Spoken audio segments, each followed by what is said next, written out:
Avant de plonger dans cette histoire incroyable, pensez à vous abonner à la chaîne et à activer la cloche. Ici, chaque récit a quelque chose à dire, et vous ne voudrez pas en manquer un seul. Dans un train bondé en direction de New York, la tension était palpable. Emily Jackson, une jeune combattante noire reconnue pour ses exploits dans les arts martiaux mixtes, venait de terminer un séminaire de self-défense. Épuisée mais satisfaite, elle s'installa sur un siège vide près de la fenêtre, posant son sac de sport à ses pieds. Quelques minutes plus tard, un homme blanc d'âge moyen, le visage crispé par l'arrogance, s'avança. Sans même la regarder dans les yeux, il lui lança d'une voix tranchante. « Et, vous ? Vous devez laisser ce siège, j'en ai besoin. » Emily leva un sourcil, surprise par l'impolitesse, mais restait calme. « Excusez-moi, mais c'est mon siège, et il n'est pas réservé, » répondit-elle posément. L'homme éclata de rire, un rire sec et condescendant. « Ne me faites pas rire. Je n'aime pas voir des gens comme vous prendre des places qui ne vous reviennent pas. » À cet instant, Emily sentit une colère froide monter en elle. Ce n'était pas la première fois qu'on essayait de l'humilier à cause de la couleur de sa peau, mais cette fois, elle n'allait pas se laisser faire. Avec un mouvement rapide et précis, elle se leva, fit un pas vers lui, avec la maîtrise qui lui avait valu son surnom dans les compétitions, l'immobilisa doucement mais fermement contre le dossier du siège. Les autres passagers, choqués, observaient la scène. Emily, d'une voix ferme mais contrôlée, murmura. « Je suis aussi humaine que vous, et je n'ai pas à subir vos insultes. » L'homme, bouche bée et incapable de bouger, sentit pour la première fois le poids de l'humiliation qu'il infligeait depuis des années aux autres. Le wagon entier retenait son souffle. Et ce qui se passa ensuite allait devenir viral sur les réseaux sociaux, choquant le pays entier. Emily Jackson, encore sous l'effet de l'adrénaline, retourna s'asseoir calmement. Son regard ne quittait pas l'homme qui venait d'essayer de l'humilier. Son sac posé sur ses genoux, elle remarqua que plusieurs passagers murmuraient entre eux, certains prenant discrètement des photos avec leur téléphone. L'homme, Malcolm Turner, était un avocat influent mais connu pour son arrogance et ses préjugés. Il tenta de récupérer son autorité en lançant. « Vous osez me défier ? Vous ne savez pas à qui vous avez affaire. » Emily, imperturbable, répondit simplement. « Je sais exactement à qui j'ai affaire, quelqu'un qui pense que sa couleur de peau lui donne plus de droits qu'aux autres. » La tension monta dans le wagon. Malcolm, rouge de colère, tenta de hausser la voix pour attirer l'attention de la sécurité, mais Emily, grâce à sa prestance et son calme, captait tous les regards. Un passager courageux intervint.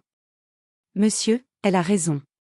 Vous ne pouvez pas agir ainsi dans un espace public. » Humilié publiquement et incapable de trouver une issue, Malcolm se retrouva réduit au silence. Emily, elle, sentit un frisson de satisfaction. Cette petite victoire était symbolique. Mais elle ignorait que ce simple affront allait déclencher une série d'événements qui exposeraient Malcolm à une humiliation bien plus grande encore. À peine le train repartit que l'écran des téléphones s'illuminait avec la vidéo de l'incident, et les réseaux sociaux commençaient déjà à s'enflammer.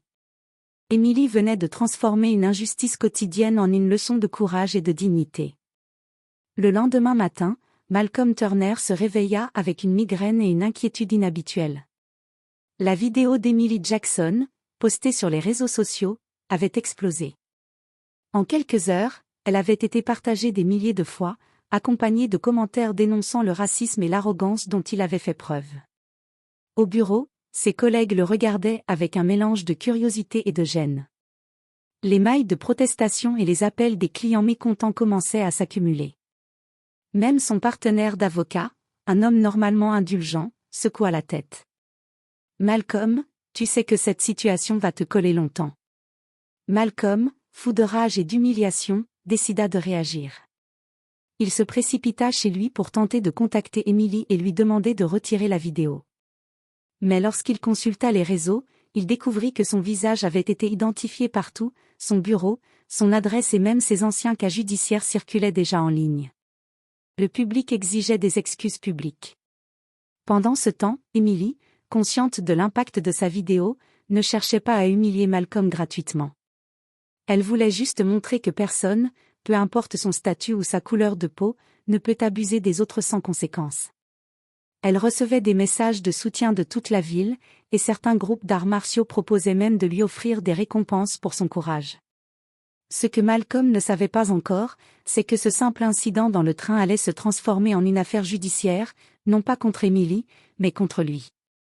Ses paroles discriminatoires et son comportement arrogant avaient été filmés, et la justice commençait à s'en mêler. Quelques jours après l'incident dans le train, Malcolm Turner se rendit au tribunal pour défendre un client important. Il pensait pouvoir ignorer l'incident avec Emily, mais le destin avait d'autres plans. À peine entra-t-il dans la salle d'audience qu'il entendit un murmure général. Les journalistes étaient présents, et la vidéo d'Emily tournait déjà sur tous les écrans de leur téléphone. Le juge, une femme noire réputée pour son intégrité, demanda immédiatement. « Monsieur Turner, êtes-vous conscient que votre comportement dans le train a été filmé et largement diffusé ?» Malcolm, pris au dépourvu, tenta de minimiser. « C'était un malentendu, votre honneur. » Mais la juge ne sourcilla pas, un malentendu qui a choqué toute la ville. Vos paroles et votre attitude sont inacceptables, et elles vont porter atteinte à la dignité d'une citoyenne. Les journalistes prirent des notes fébrilement, et la salle entière semblait retenir son souffle. Emily, invitée à témoigner, entra calmement. Elle raconta la scène avec précision, expliquant comment Malcolm avait tenté de l'humilier sans raison. Sa voix était calme mais ferme, chaque mot résonnant avec force dans la salle. Le tribunal diffusa ensuite la vidéo de l'incident devant tout le monde. Malcolm sentit sa réputation s'effondrer instantanément. Les murmures devinrent des éclats de rire étouffés, puis des regards choqués. Les collègues et clients présents comprirent que le « grand avocat » venait de subir l'un des plus grands retournements de sa carrière. À la fin de l'audience, le juge prononça une sanction symbolique mais lourde de sens.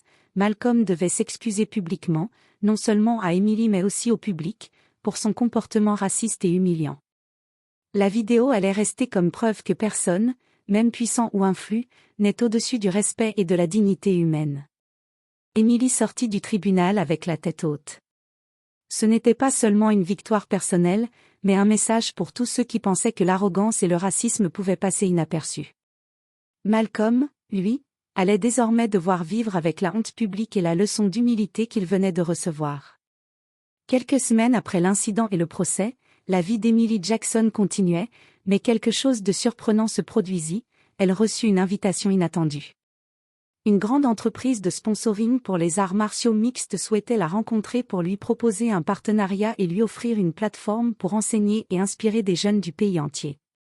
Pendant ce temps, Malcolm Turner voyait sa carrière décliner rapidement. Ses clients commencèrent à se détourner de lui, ses partenaires d'affaires perdaient confiance et ses collègues murmuraient derrière son dos. La vidéo de l'incident était devenue virale, et même les médias nationaux la diffusaient encore, rappelant à tous le prix de l'arrogance et du racisme. Mais le véritable coup de théâtre survint lors d'une conférence publique sur la diversité et l'inclusion. Emily fut invitée comme conférencière d'honneur.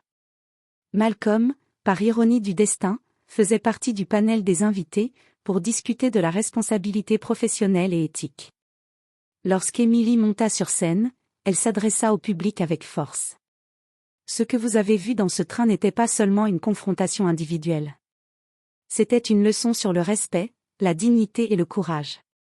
Et croyez-moi, personne n'est trop petit pour défendre ce qui est juste. La foule applaudit à tout rompre. Malcolm, humilié devant tous, réalisa qu'il n'était plus seulement un homme ridiculisé sur Internet, mais un symbole vivant des conséquences de la haine et de l'arrogance. Il tenta de parler, mais Emily l'ignora totalement, ne lui donnant aucune place pour se défendre ou se justifier. À la fin de la conférence, Emily fut acclamée par des centaines de jeunes et de professionnels qui avaient été inspirés par sa force et sa dignité. Malcolm quitta la salle, la tête basse, tandis qu'Emily, elle, était désormais reconnue non seulement comme une combattante exceptionnelle, mais comme un symbole de justice et de courage face au racisme. Le message était clair, l'humiliation et la haine peuvent sembler puissantes au début, mais la dignité et le courage finissent toujours par triompher.